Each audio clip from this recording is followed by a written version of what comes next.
Donc, coordonnées de l'accélération dans un champ de pesanteur.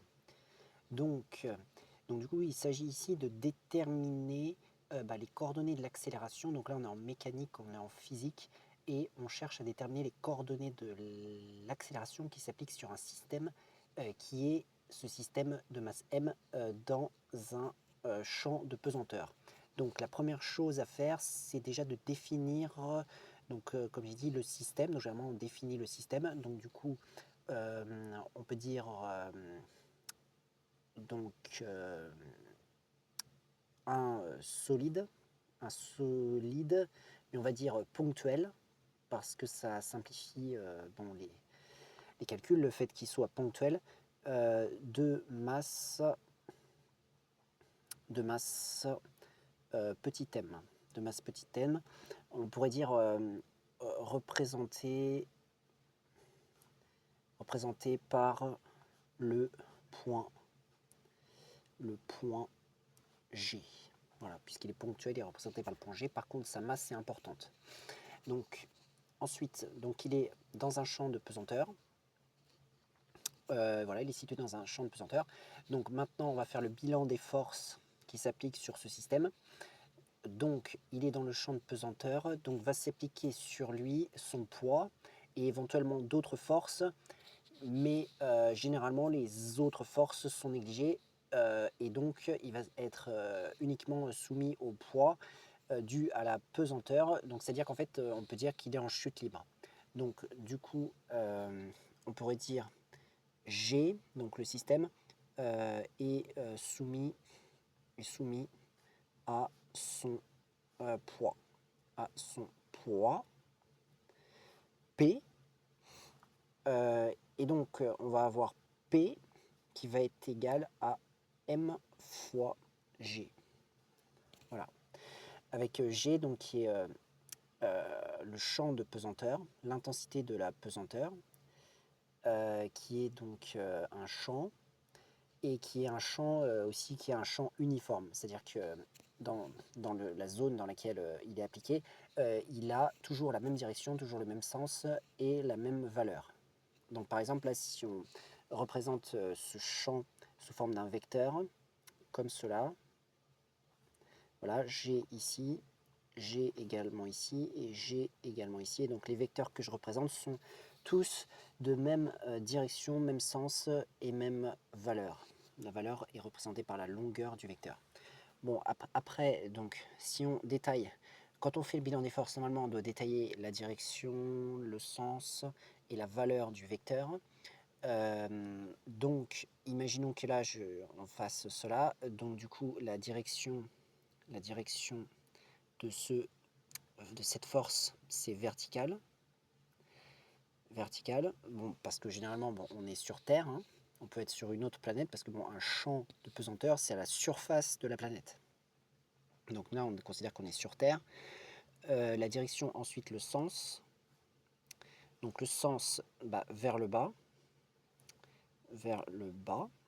puisque c'est le même sens que le champ de pesanteur, puisque à partir du poids, on obtient le poids à partir du champ de pesanteur en multipliant par la masse m. Donc ensuite, du coup, ils sont tous les deux collinéaires et de même sens, parce que m est positif.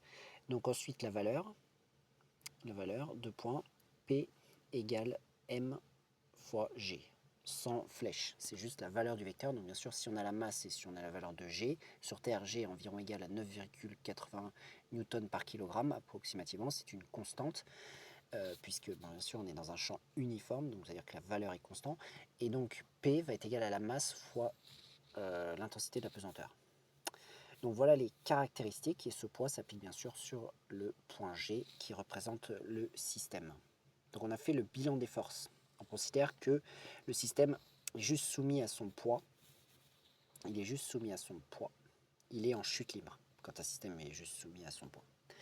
Donc appliquer la deuxième loi de Newton. Donc maintenant, pour trouver l'accélération, on va appliquer la deuxième loi de Newton. Donc du coup, il faut préciser dans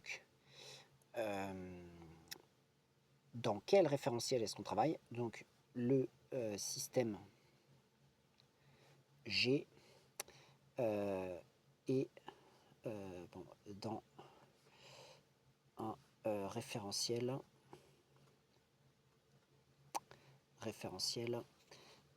donc terrestre. Donc c'est le référentiel qu'on utilise quand on est à la surface de la Terre terrestre, supposé galiléen. Voilà. Parce que la seconde loi de Newton s'applique uniquement dans les référentiels galiléens.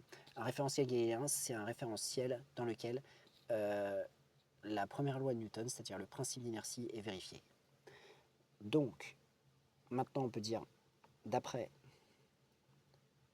la seconde loi de Newton, 2 points, et donc là on va faire la règle. Donc la règle dit que la somme des forces extérieures qui s'appliquent sur le système va être égale à la masse du système fois l'accélération appliquée sur le système. Ici, il se trouve que la somme des forces extérieures, c'est uniquement le poids, donc P, puisque s'il n'y avait pas que P, on ferait P plus une autre force, mais ici, il n'y a que P.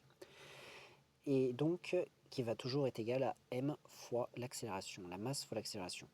P, on le remplace par son expression en fonction du champ de pesanteur et de sa masse. Par conséquent, on va obtenir M fois G égale M fois A. Voilà. Et dans ce cas-là, on voit bien que on va pouvoir diviser des deux côtés de cette égalité par la masse et on va obtenir que A est juste égal à G. Voilà. On a déterminé, grâce à la seconde loi de Newton, l'accélération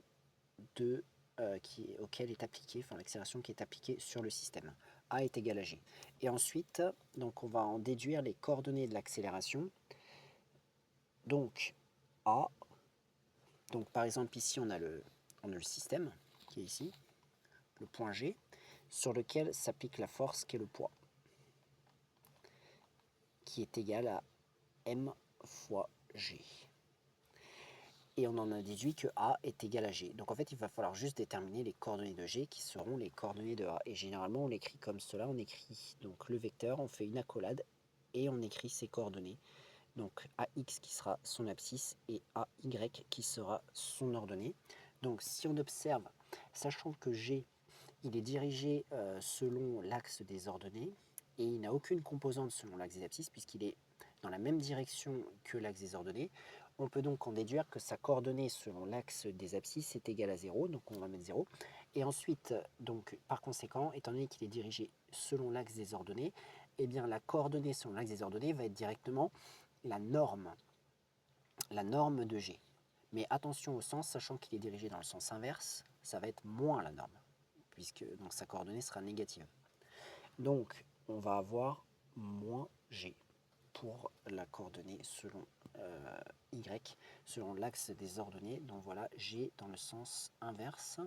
Parce qu'en fait, quand on fait les coordonnées d'un vecteur, on part de l'origine et on va jusqu'à l'extrémité. On regarde combien on avance selon l'axe des abscisses et combien on avance selon l'axe des ordonnées. Donc si je pars de l'origine et que je veux aller jusqu'à l'extrémité, je ne vais pas devoir bouger selon l'axe des abscisses parce que je ne vais pas devoir me déplacer horizontalement, soit vers la droite, soit vers la gauche. Je vais devoir rester ici.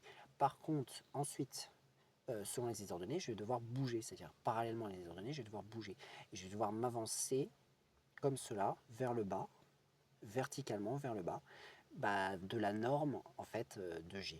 Donc c'est pour ça qu'on a mis moins G en ordonnée et on a mis 0 en abscisse. Voilà les coordonnées de l'accélération pour un système qui est soumis juste à son poids quand il est dans un champ de pesanteur uniforme.